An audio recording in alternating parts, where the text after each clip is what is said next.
I'm an analytics geek. I built the analytics at Yahoo, a search engine 20 years ago. And since then, we've done a lot of stuff in search and social. I'm a part of several agencies. We've spent $1 billion on Facebook and Google ads, which is kind of fun. And it shows you what an amazing opportunity there is in digital, especially for young adults. We literally just got off of a call 3 minutes ago with Wyndham, which owns Days Inn and La Quinta and a whole bunch of hotel brands. And they want to get going on TikTok. And they want to run TikTok ads. They want to do TikTok analytics. And there's just a huge opportunity there for young adults. So you guys are in the right place right now. I feel like I'm 20 years too old to be doing social media marketing and measurement. Well, yeah, speaking of a platform like TikTok, let's talk about how you start in terms of a planning process, determining what your goals and objectives are, strategies, and then tactics. The funny thing is that when Wyndham came to us, because they're a chain of hotel brands, they wanted to do a pilot on TikTok, and they started to drill down into the metrics that TikTok has. So if I can share my screen, I'll just show you literally what we were looking at. I was in, let's see here. Yeah. So inside the TikTok ads manager, we can run ads, and they want to know, oh, so short form video, right? 8 to 90 seconds. I have all these metrics like video views and people watching all the way to the end and the average watch time and whatnot. And that's cool that we have this because they're basically copying Facebook. But what does this actually mean? And if I know that for the hotel, I can get a video view at 3 cents and on Facebook, should I also go for 3 cents for a video view on TikTok, right? And if I'm trying to get engagements, likes, shares, and comments and whatnot, what is the right benchmark, right? Is it 10 cents for a new follower? Is it 2 cents per engagement? Is it, what is it that I'm looking for? And then overall, I have CPC and CPM and what it costs to reach people. I have conversions, like how many people booked a hotel stay at a Days Inn, right? Because if we look at Wyndham, you guys may or may not heard of Wyndham, but Wyndham has lots of other brands, right? You probably stayed at one of these hotels, Ramada, Microtel, Howard Johnson. These are all brands that are part of the client that we talked to just 5 minutes ago, right? So just imagine, put yourself in their shoes. We literally just had a meeting with them a few minutes ago, and they're saying, hey, we want to run TikTok ads. We're going to collect all this content according to the way that you say. So people that are checking in or interviewing the staff or showing the properties or the rooms, the kinds of things that you'd expect or maybe not expect from a hotel. And then they're asking us, because we're supposed to be the experts, right? Imagine I'm asking you, because you guys are the experts on TikTok, how much money should we spend? What should we expect as a result? Are we driving more followers? Are we getting more video views? Are we trying to go viral? Are we trying to get more people to visit the website for, Super 8? And then how many bookings should we expect? And what kind of content is going to work? So this is the kind of thing that we literally are dealing with right now. And that approach is actually the wrong approach. Do you guys see why? Want to know why? Who knows why? Let's see if somebody knows why. Because I just shared with you the way brands and big companies think about social media marketing and analytics and ads and all that. They always approach it this way. It is the wrong way. You would think like, oh, we're working with this huge company, like we've done stuff with Starbucks or Nike or Red Bull. And you might think, oh my goodness, we're working with Red Bull. I might not know enough because I might be exposed because I'm just a kid compared to some of these people. I mean, these are multi-billion-dollar companies coming to us for advice. They might ask me a question, I don't know the answer. But then you find out, wait, the approach they're using, almost every one of these companies, their approach is wrong. Why might that be? You blurt out any answer. It's not a trick question. They're all missing on some basic things. Don't be shy. I know it's only week 2, but come on, Philip, you can do it.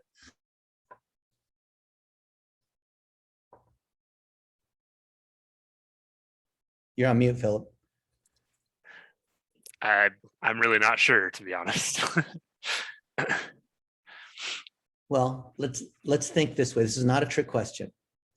So Philip, let's say that you owned Wyndham, and you see they own a whole, but they're a big brand that owns a bunch of chains, right? All these different chains they own, like La Quinta and Days Inn and Super 8 and all that, and you're the owner of this hotel chain, and you want to spend money on TikTok or Facebook or Twitter or whatever, and you as the owner of this company, right? You've got thousands of locations. You've got shareholders that are looking for you to make more money for the company. What kinds of things, because you're beholden to all the shareholders, you're the CEO of the company or whatnot, what kinds of things would you be looking for to show that you're not wasting the money? I guess more people coming in to stay at the hotels. Yeah. More engagement, I guess, as far as those consumers go. That's right. That's the answer.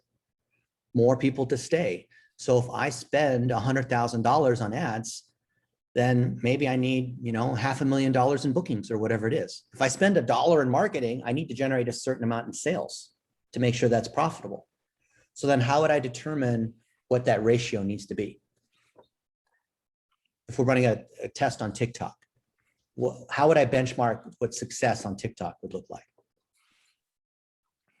I guess if you ran an ad, you would hope that you would start to see more bookings, I guess. I don't. Right. Right. And then how would I determine what that right threshold is? So if I spent, $100,000 on TikTok ads and I drove 10 bookings, what would you think about that? What was it again? Sorry. I spent $100,000 on TikTok ads and I Okay. get 10 people to book rooms or something. How would you feel about that?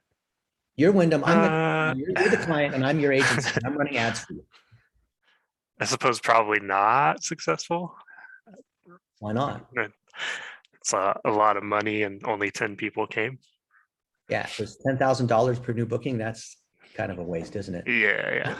So what do you think success might look like if you were just to guess? I mean, you don't have access to the numbers, but if you did, what might you look at? I mean, I guess you would hope that you would at least break even or make more, obviously, as far as bookings go. Right. In the travel industry, we're looking at costs that are 5 to 10% in terms of direct bookings. So for every dollar of revenue, we're willing to spend maybe a nickel, maybe even 10 cents to drive that. So if I'm spending 10 cents to generate a dollar of revenue, then that's a 1 to 10 ratio. So that's called an ROAS. So return on ad spend. So in this case, if I spend $1, I need to generate how much in revenue? $1, $10. Yeah, right. Yeah. Let's say that my ROAS threshold is 20. So if I spend $1, how much do I have to generate in revenue? Spend $1, you need 20. 20, that's 20. right. Okay. And let's say my average booking, for sake of simple math, is $100, right? When people book at Red Roof, it's $100, and my ROAS target is a 20. Then how much can I acquire that new customer for?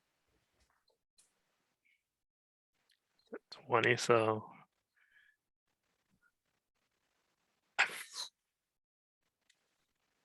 200. I'm sorry, I'm terrible at math. No, you're close. I know I'm putting you on the spot. So kudos to you for being brave, or for Jeremy for volunteering. So I'm going to spend X amount of dollars to drive a new booking. And that new booking is $100, right? When people reserve a room or whatever it is for a night. And I know that my ROAS target is 20, meaning I spend $1, I got to generate at least $20 in revenue. So if $1 has to generate at least 20, how much can I spend to generate 100?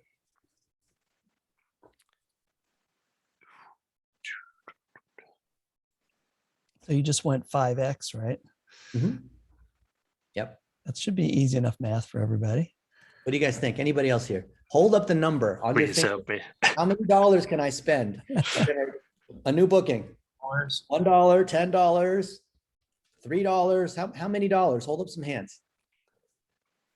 That's right, Dakota. High five to you, my friend. Yep, Joey, Jared, yep, 5.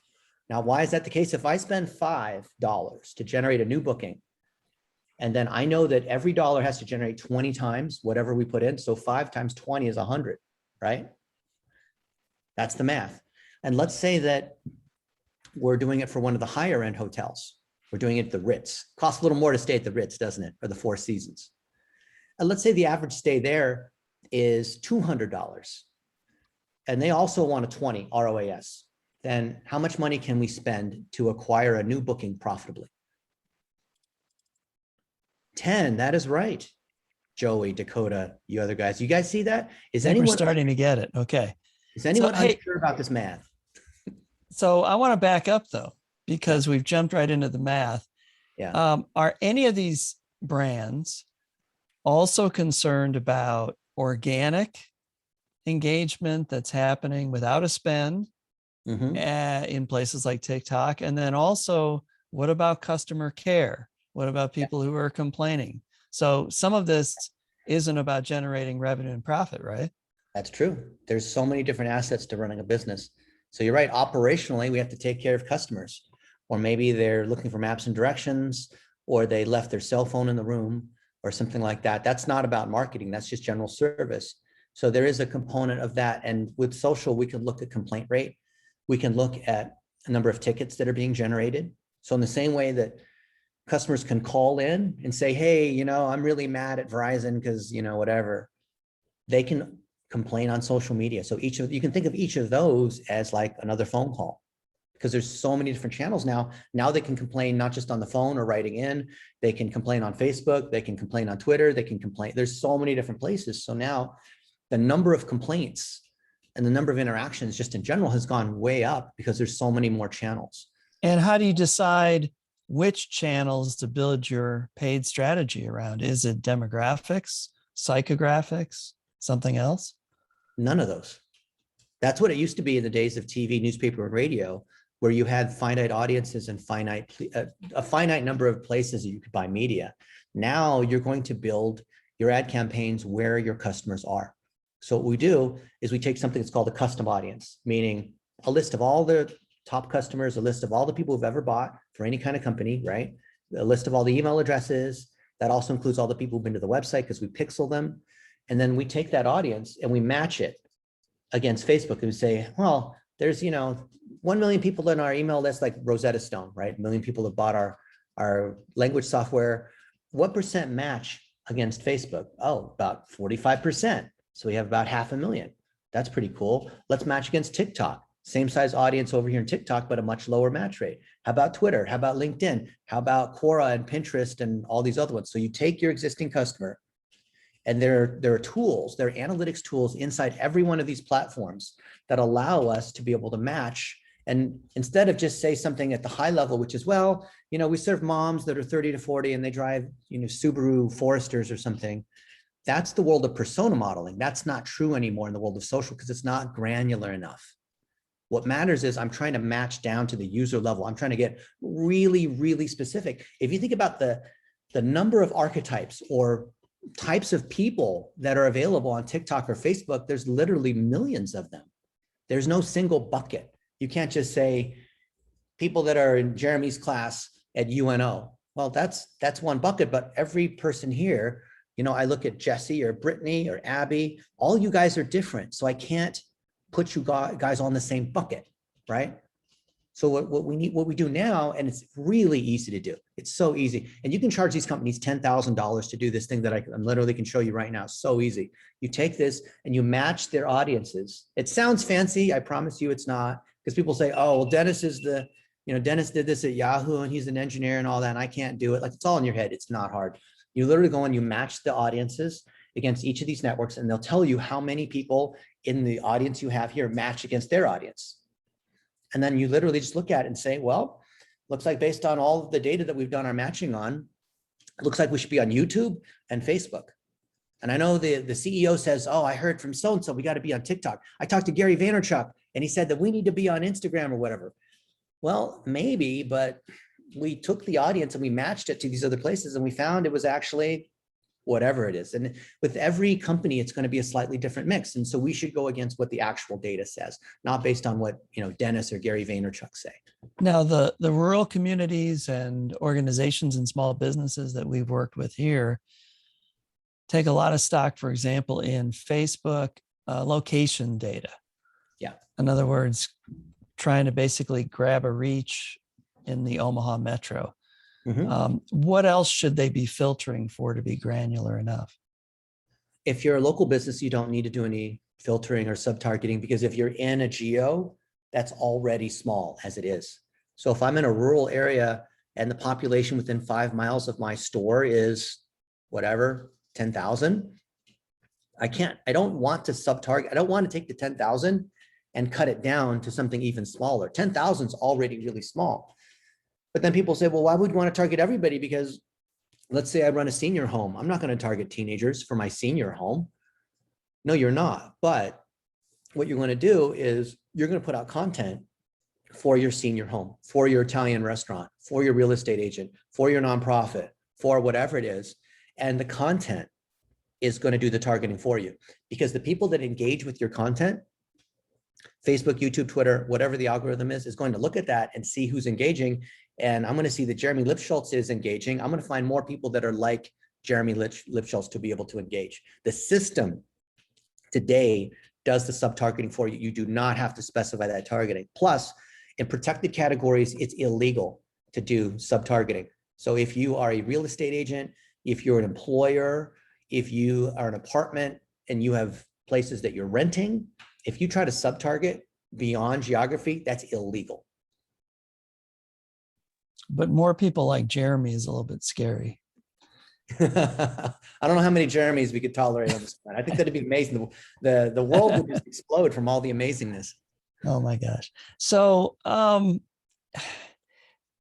wondering about how things like your own personal brand and what you do in places like LinkedIn factor into determining what kind of content is the right kind of content, the sticky kind of content to post in these other sites. Is it, I mean, do you do A/B testing with content? How do you go about that?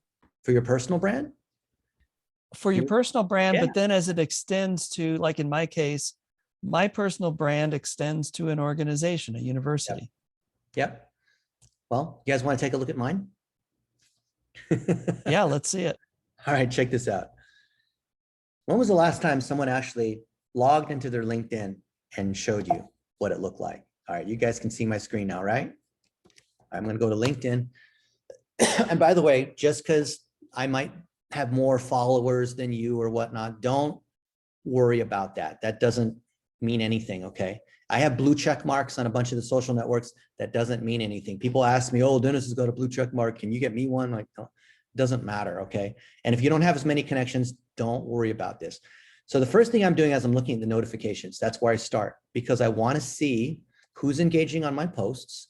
And that's going to tell me what kind of content I should make more of. And also there's going to be other people that are engaging, and then I'm going to create content with them. And this is just a fantastic way of learning. So you can see, this is a post I made a few days ago, right? And what I'm doing is called broetry. Broetry is one-line sentences. Instead of this giant paragraph of, which is hard to read, I just broke it up into one-line sentences. And I said, you know, people buy from people. So it's not about the product, but it's about the relationships, right? And so all these people are commenting and sharing. And you can see, right, these people are saying, well said, blah, blah, blah, blah, blah, right? So this looks good, right? So 90 people have clicked like on it, got 13 comments. I'm going here on the post analytics. So I'm clicking on this, 4,000 people saw the post. Now, what does this tell me? Guys, tell me, let's do some analysis here. What do you think about this? What is this telling me on this post? Anna, what do you think? Taking a look at it right now, looks like the greater New York area is your biggest target audience. Yep. Okay. What else? What do you think LinkedIn's trying to tell us here?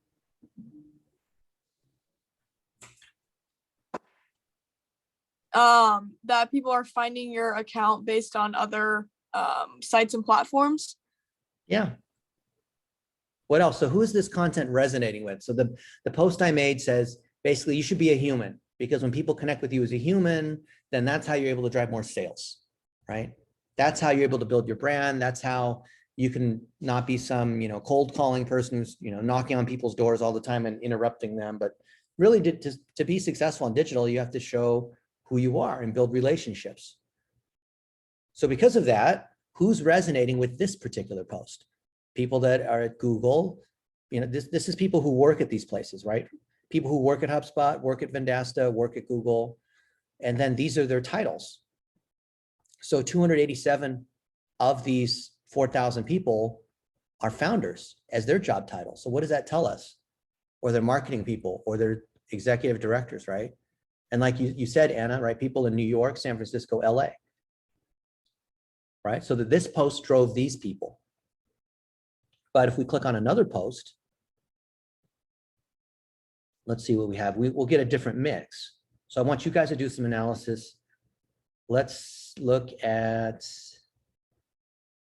let's see. Pick one that you want me to look at. Pick By any the of way, them. how often do you post a week on LinkedIn? I post once a day. I like to post once a day, yeah. Okay, here's one.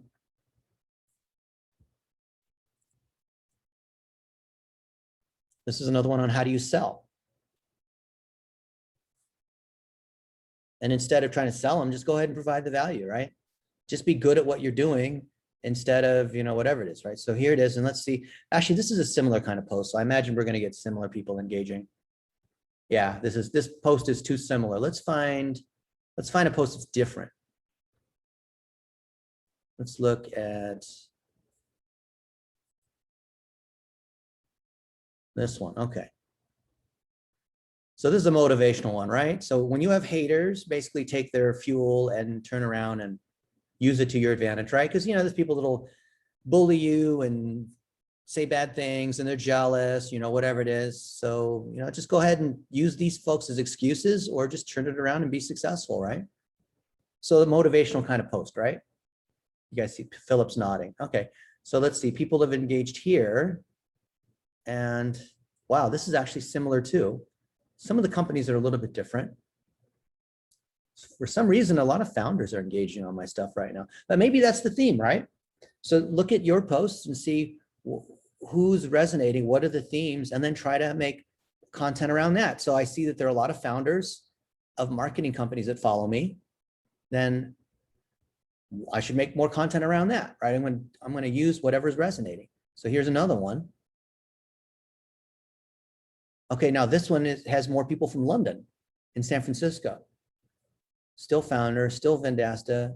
Now I've got other companies, executive directors, business strategists. I can see there's more information here, right? So if I see there's a Dennis, over time, are you able to predict as you're making these posts that, hey, I think salespeople are really going to like what I have to say here, for example? Yeah, because the data keeps telling me this. Here, I'll go to my post and activity here. And by the way, you should do this. You should creep on other people and see what they're doing. So here I click on posts. And you'll see that, there's a post from this morning or midnight-ish. Here's one on, hey, you should do a virtual conference and interview other people. Well, people didn't really care for that. Only 1,000 people cared for this one. Only 1,000 people cared for this one. So why is it that then I look at this one, the one on failing, and then I got 4,000 people. So I'd ask you guys, put on your Sherlock Holmes hat. Why is it that 4,000 people, why did the algorithm think that this was worth showing to more people, 4 times more people? And why is it that, let's look at some of these other ones, like this one's 3,000 people. Why is it that some posts like this one sucked? 1,800.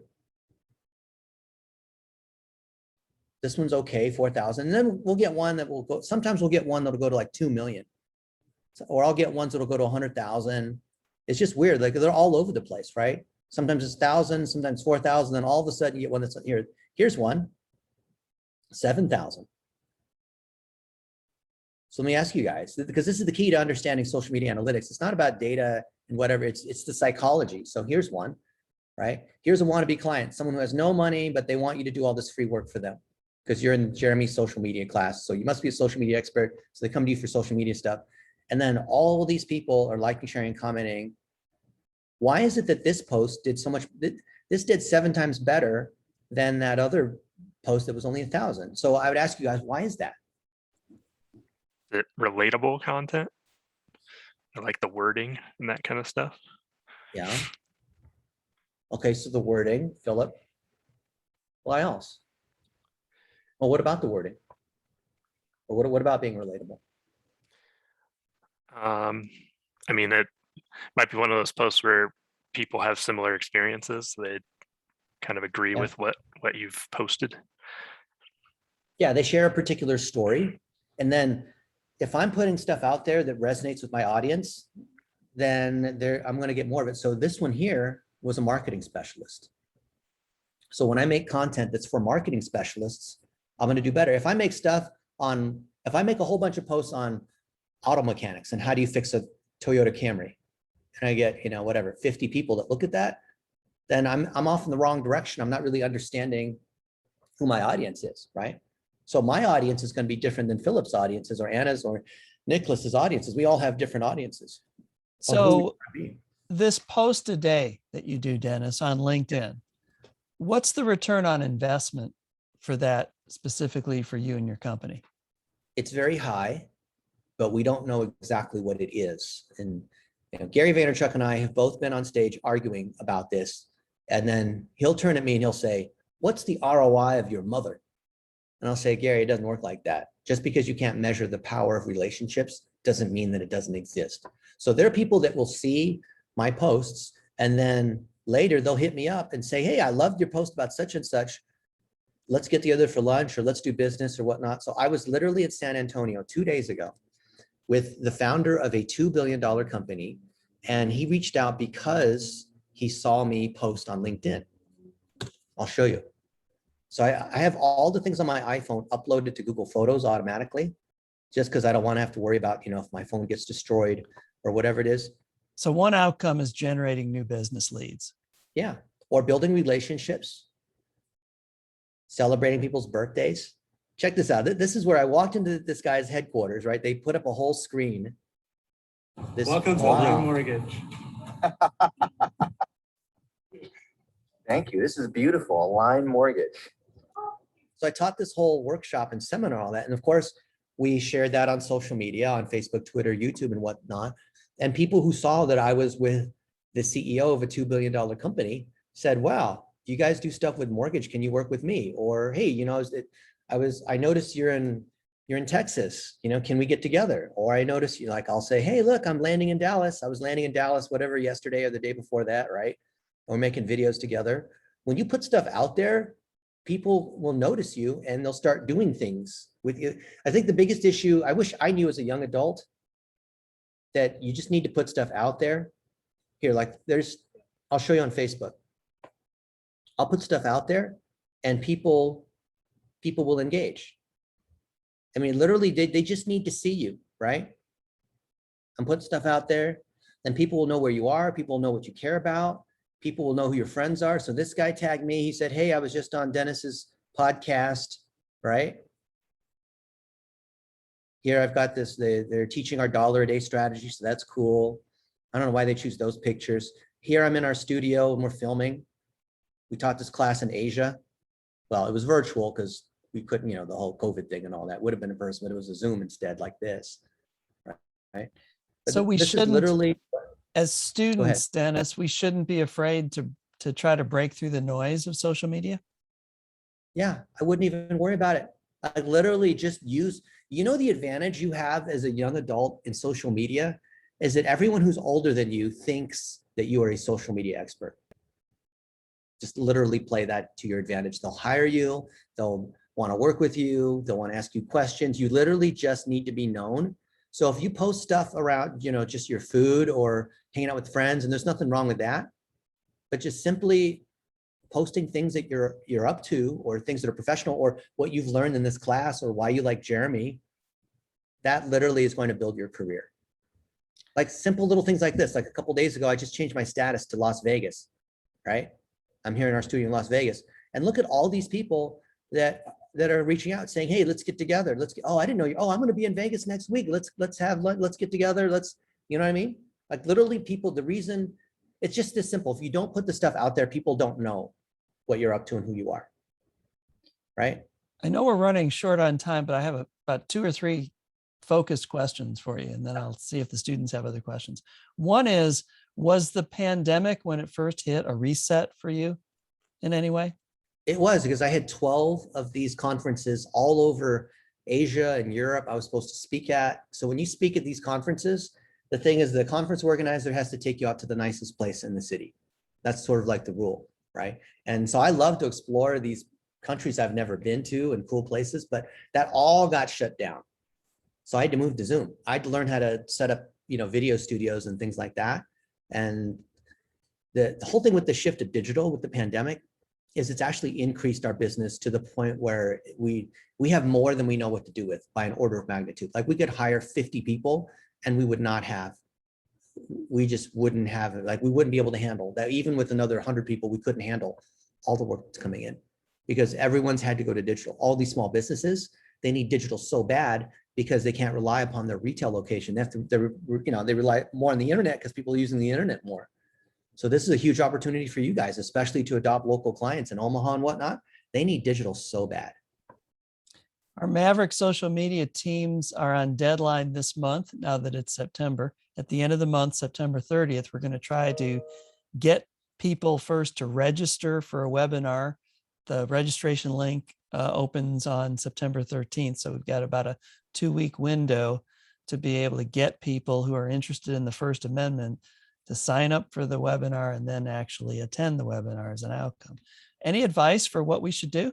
Yeah, right now, I want you to pull out your cell phone, hit the camera, hit the video thing. So you can see here, right? There's a video. You can see the reflection in the studio back to me and all that.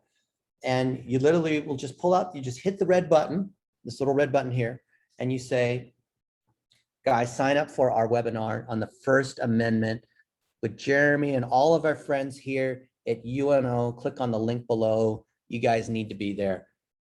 And there, I just made that video. I'm going to post it to my Twitter. I'm not telling you what to do. I'm literally showing you what to do. Here, I'm opening up my Twitter. I'm making a new post. And, oops. Can you guys do this? You guys know how to do this. Don't think like I'm the only one who can do it. So I'm doing a post. I'm selecting the video that I just made. There it is. And I'll say, join Jeremy. I'm not using any technology to do this except my phone. Let's see if I can find you on Twitter. SCHLTZ. Jeremy, what's your handle? At Jeremy HL. Jeremy HL, of course. HL. Professor Jeremy on this. What's the URL? Is there an easy one to remember? Well, we don't have it yet. That's the problem. They're going to give us the URL on Monday, September 13th. So it's got to be, right now, it's kind of hard to push out the URL yet. Okay, so I'm just going to say URL coming. Okay. Excited? Okay. All right, there you go. I made a tweet. So now everyone can go to Facebook.com, or sorry, there's Twitter. I went to Twitter. I use all of the social networks interchangeably, by the way. They're all the same thing to me, okay? They really are. I know that'll piss off some people. But literally just, you guys can just make little videos like this. And you can also boost it too. So let's see if I can, I think it's still posting. There it is. Okay. So here, you see this? I made this video just now for you, right? But very cool. Thank you. But not many people are going to see it. I have 70,000 here. I'll just show you. I have 70,000 followers. I have a blue check, but even me organically, I'm not going to get a lot of power against it. See, look, I've got one person that's seen it. Okay, that'll go up. But here's what you need to do.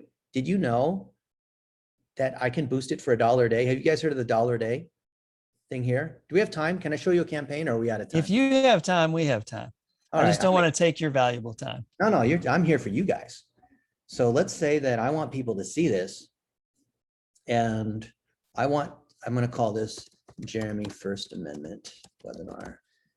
Okay, I put it on my Visa. I'm going to put $1 a day against it. Now they're going to try to mess with you, but just $1 a day, 10 days. And who are we targeting, Jeremy? So, I mean, we're obviously going to target lawyers, journalism professors, students, if we can find them. At UNO, at Omaha, or just anywhere? Well, it could be anywhere. Okay, so Because we're going to have, name a lawyer that's well known, that if they know this lawyer, they might be interested in coming to this webinar. we're going to have a New York Times reporter. We're going to have law professors from around Give the me country. a name. Give me a name, specific names of people. I'll tell you, I can do better than that. Let me get Diana just did our screen for this, our initial flyer. So let me find that. Where did I put that? It's down here. Just a second. Well, meanwhile, You keep I'm working targeting and I'll Professor find it. Jeremy. So All right. Professor Jeremy has 2,600 people that I can target. I'm doing a follower lookalike. Okay. So there's that. And you see, I can target pretty much anyone on Twitter and go after their audience. And I can show my ad, my tweet that I just made to that audience.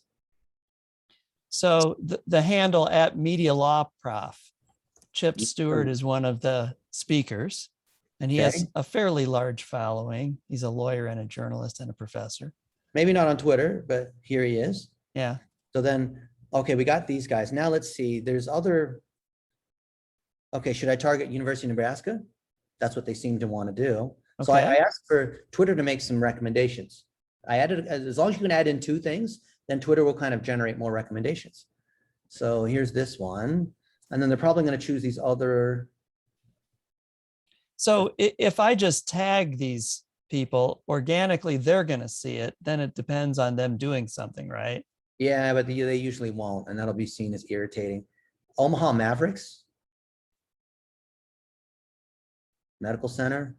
KETV, is that like the new local TV That's station? the #1 TV station. There it is. Okay. We would like great. that. Yeah. AEJMC Law and Policy Division. That Yeah, sounds like that's a great target because that's the division they're all in. Lincoln Journal Star, Maybe. Omaha World Herald. I mean, that's local. Sure. That's our local City of paper. Omaha. Guys, let me ask you, where are these recommendations coming from? UNO School of Communication? Sure. Right. So I'm adding these, and the more of these I add, the larger this audience is over here on the right. You see this? So I said, okay, I want to do all this. These are who I want to target. And I'm now going to choose one of the tweets that I just made, which is this video that I just made. Let's say I can make a whole bunch of them, but I just chose this one, okay, just for example. And now I'm done. So I boosted for $1 a day, targeting this particular audience, follower lookalikes against all these different people that I just mentioned. And we're going to try to get them to watch and engage on this video. And now I've launched this campaign. I can do the same thing on Facebook. I can do it on LinkedIn. I can do it on pretty much any of these social networks. I can do it on TikTok. I can do it on Snapchat. That is how you run digital ad campaigns, just like that. And you guys should go follow this. Go click like on it. Go comment on this tweet that I just made featuring you guys. Okay, I've done that. 10 people have seen it and 3 people have engaged on it in the last, whatever, 2 minutes. Okay. How do you decide time to post? Time doesn't matter what time you post. Day doesn't matter either? It used to matter, but ever since this Corona thing happened, all the weekends and weekdays and everything just is blended together. It doesn't matter. Just post it. The whole thing is just post it. Don't wait. Don't try to schedule it out. Just post it. Yeah. You guys see that? You ever seen someone create an ad live on social media? All these people talk about social media advertising. You ever see someone just actually create an ad? Was that difficult? That was really hard what I did, doesn't it? That took a lot of skill, didn't it? Really? So no, you guys are not, you don't think that was actually difficult, do you? You benchmark data, right?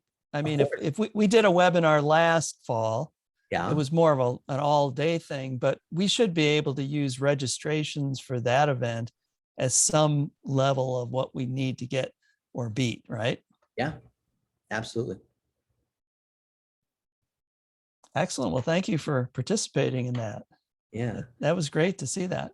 I'd love to hear from you guys. What do you think? Because I'm thinking if I was an undergrad, what would I want to learn about from other people who are industry professionals? What would help me get a job? What would help me stand out? And it would be stuff like this, stuff that literally to learn how to make ads on Twitter and Facebook for any kind of business, to promote a webinar you have coming up, to do whatever to generate attention. But if you're confused, now is a really good time to ask. Don't be afraid of looking like an idiot.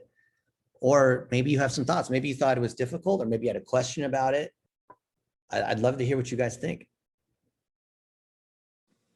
I just love how easily you post, because I thought, it had to be well planned and like you just do things on the fly. So Yeah. That's the barrier is literally just producing the content for yourself, for your personal brand, for honoring your friends, for companies that you work with. Maybe you have an internship somewhere, obviously with permission if you work for somebody, right? But that's the defining factor on whether you reach out and you say something. Like Crystal, congrats to you for saying something. If I was Joey or Jared or Jesse or Diana, I would use this opportunity to just say something, just as an opportunity to practice speaking in front of other people. I have a question. Yeah. So I heard you say that you post on all your social media platforms kind of like they're the same. So do you kind of use the same tone on all social media platforms when you're trying to advertise something, or do you change it up a little bit depending on if you're using Twitter or Facebook? I changed it up a little bit. The audiences are a little bit different. So Twitter, I've had a lot longer. So I have 72,000 people there, and there's just a general riffraff in internet marketing. The people that follow me on Facebook maybe have 30,000. They're more interested in Facebook ads. They're more entrepreneurs and business owners, a slightly different audience. The people on YouTube are there just to consume courses, a lot of how-to stuff, which is what you'd expect for YouTube. So I may push certain kinds of content to different channels based on that. I mean, I'm jokingly saying I treat them all the same, because the point is you just got to get the content out there. It is true, like on Instagram, it's more visual and more things like stories, 15-second vertical video. My blog, of course, that's slightly different. The nature of the content there is different. But the point is just, in an ideal world, you're going to be able to tune each of the channels for how that channel is uniquely different, Diana, but practically, we don't really have that kind of time. So it's better just to get out there than have it there. You Hey guys know Dennis, Grant I have a Cardone? question. Yeah. Just putting Diana's flyer up so you can see who's All right, going that to be looks in the great. webinar on September 30th. Ooh, fantastic. So we've got to kind of think about who the speakers are and how best to reach them the way you described. All right, who had a question? Anna? I had a question, sorry. Yeah. So I help run the Storm Chasers social media. That's a AAA baseball team in Omaha. Yeah. And we use Cloud Campaign to kind of help schedule our content and stuff. What do you think of third-party like applications like that? Do you like them? What's your experience with them? A lot of big brands will do that, and some small companies will do it just because they want to get content out there. And there's a perceived benefit in being able to schedule out the whole next month across Facebook, Twitter, Instagram, whatever it is. However, if you care about results for the Storm Chasers, like selling tickets and getting butts and seats and selling merchandise and showing, highlights from the last game and stuff, like, if you care about actual measurable performance, then usually you're going to do a lot better natively. And I'm friends with a lot of these tool manufacturers, and they get mad at me when I say what really matters is putting the great content out there. The people that use tools, it's not that the tools are bad, it's that they tend to use, the people that are using the tools tend to use it as kind of a shortcut to not engage and to not really think about the kind of content. Because if you're using a tool just to mass schedule, that also probably means you're kind of lazy and you don't want to go in and look at the engagement as well. And so if you're not getting much engagement, if you're not getting much reach, if you're not selling tickets to the Storm Chasers games, then I don't think the issue is the tool. The issue is driving traffic, and driving traffic requires having interesting video content, mobile, on your cell phone video content, like I just made one for you, and then spending $1 a day to post it, to boost it so that people can see against custom audiences, people who are in Omaha, that kind of thing. So does that help? Yeah, no, it seriously does. I just started like 3 weeks ago, like 3 or 4 weeks ago, and I wasn't really a big fan of that, because that does take away part of your engagement with your fans, and everything that I've seen, our scheduled posts have been the least interacted with, whereas a video I'll do or game highlights I do will get like 10 to 15,000 views, Yeah. but a post about the game today is not gonna really get much attention if it's scheduled out like a week in advance. Yeah, it's plastic, it's artificial, it's not as real, it's promotional. And so people are better than that. People don't want to, like, they can tell it was auto posted, right? You'd rather engage with a human than a robot. Hey, you guys want to see something that no one else on the planet has seen? And you'll be the first to see it. It comes out in a few weeks. All right. Who wants to be my brave volunteer? Jeremy? Okay. No, I Okay, was so just Jerry- giving you a thumbs up thumbs on up. wanting to see it. But let's All pick right. one of the Who- students. Crystal, you want to be the volunteer? On a desktop. Whoever can share, it's probably better on a desktop. And whoever is, you got to have really high speed Wi-Fi for this to work properly in a Zoom. I'm using an Ethernet cable and I'm on dual monitors, so I could probably share a screen. All right, good. Mr. Jared, you got it. Share the screen. Okay. Everyone here. Ignore my ugly desktop.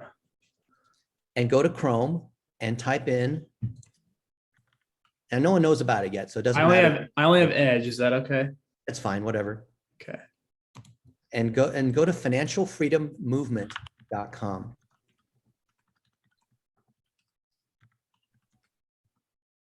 Oh. This one? Yeah, but just go to the top, not the contributors one, just the top level. Just get rid of the spaces. Yeah, get rid of those two spaces. Yeah.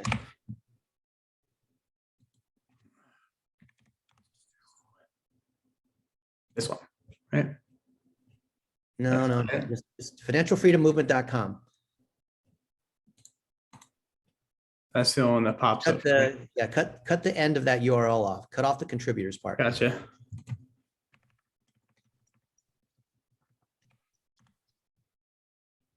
And then click the play button This one? and make it bigger. Yep. To make it bigger, click on those little dots. I'm so excited. Okay, good. So basically, and you guys as the audience are gonna have to choose between me, Dennis, and Armani on who has to drink the toilet water. So make your decision below. All right, Jared, make the Make decision. your decision below. Great, so you choose me. I hate you. I'm gonna scoop the water out of the toilet. But this is just an example of hooking in the audience, because now you guys are engaged and you guys want to see what's going on. One big thing with video making or marketing in general is hooking the audience in right away with some sort of fun, different, unique thing. And obviously, I decided to do it with drinking toilet water. So here we go. This is gross. We have these purifying life straws that are supposedly able to filter water. Hopefully this works. I don't know whose idea it was, but it tastes like water. That's right. I think I'm gonna need a sip. What is the mission of Financial Freedom Movement? I want to be able to inspire tens of thousands of kids to get active with their careers and their businesses and their entrepreneurship and their content and their personal branding, and give them a roadmap that I never had. And I made so many mistakes going through my career. I wish there was people or experts that I could just have watched and learned so much from to eliminate all the mistakes that I was going to make along the way. And I want to create a community, a network of people that are all striving towards the same goal, which is freedom and happiness. And that's a byproduct of being financially free. I want you guys to guess how much the average American makes in 1 year.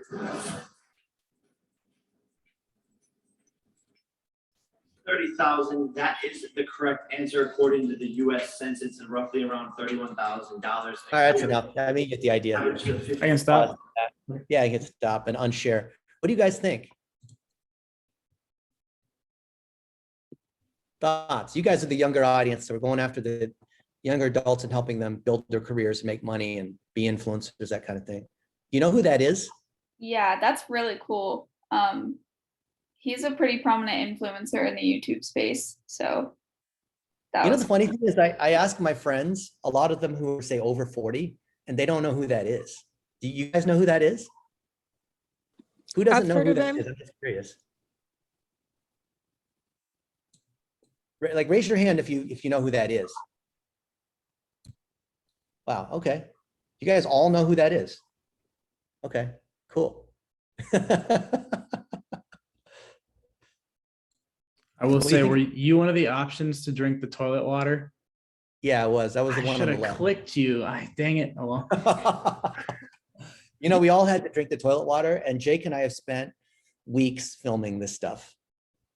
This is the most robust course, I think, out there in digital marketing, and it has 40 of us as instructors. He came to me and he said, I want to build a course, and everyone that I talked to said that I need to come see you. So here I am. Tell me, what do we need to do? And I said, well, based on what you stand for as an influencer and the things that you've done to get people's attention, we don't want to roll out just some course where people watch a bunch of videos together, like in a playlist. Let's make it interactive. Let's make it fun. Let's bring in other people. Let's put in fun little things that people would have never guessed. And this is what we built. And there are maybe 100 hours of things that are in there. And it is, here, I'll show you. I also want to know, so how did you drive people, or how will you drive people to that website? Because that's what we're going to be doing toward the end of the semester, is building a website and trying to attract an audience to it. Well, you got to start with traffic. So in this case, Jake Paul happens to have a lot of traffic across all these different places, right? By the way, here's how it works, right? So based on what you answer, it goes down all these different paths. And we have different ones that intersect with each other. So you can see that we did another one here. I'll show you guys know the whole choose your own adventure, right? Bandersnatch, do this, do that, which one, run away from the bear, jump off the building. So this is what we've built. You guys see this? It's pretty complex, all these different pieces that fit together. But in terms of driving traffic, the traffic has to come from somewhere. So either you need to pay for it, or you have a huge email list, or however many people in your email list, you mail them, you have phone numbers, you have a Twitter following, you have, a lot of people on Facebook. So let's see, what do we have here?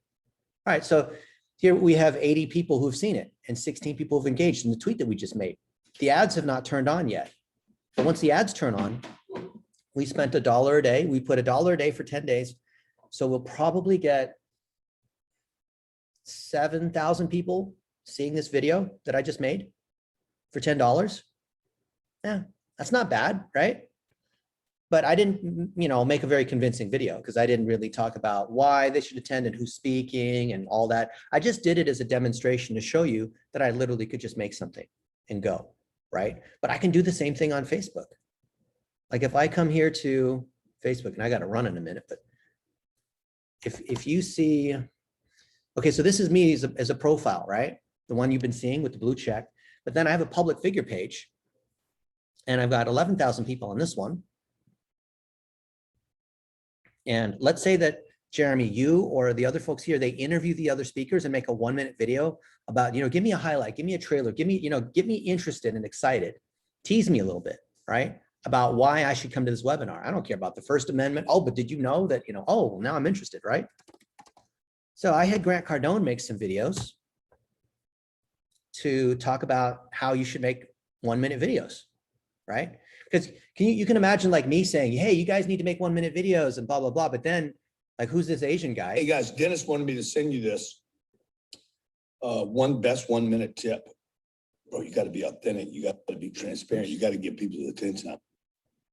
Oh, I missed it there. Oops. I'm like, hey, that's one way to get their attention. Now, if you're in a professional setting, it might be more like making a big claim.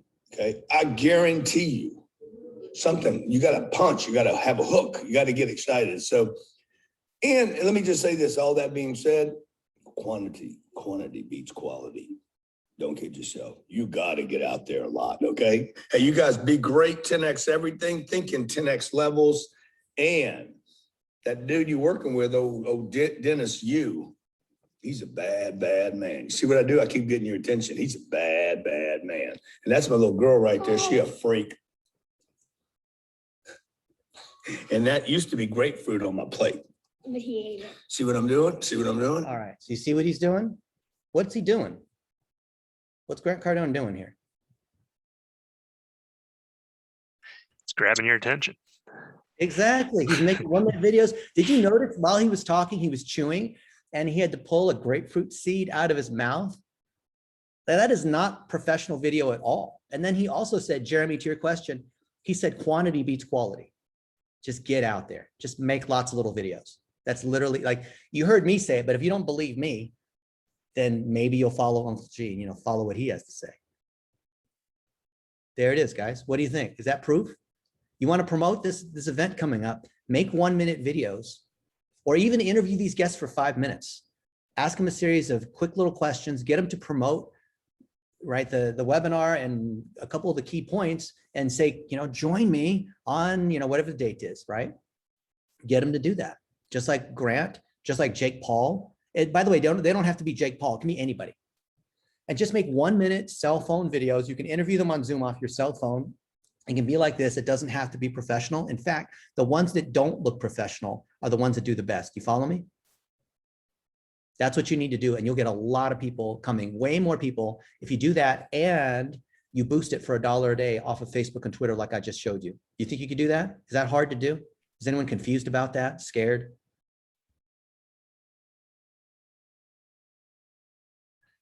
Great ideas as usual, Dennis. I want to thank you very much for taking all this time this afternoon to bring us up to date on what's working in social media and why. You guys are awesome. Let's give him a round of applause, folks. All right. Thank you so much, Dennis. I will see you around on social channels, okay? All right, see you guys. Keep in touch. See you on the social.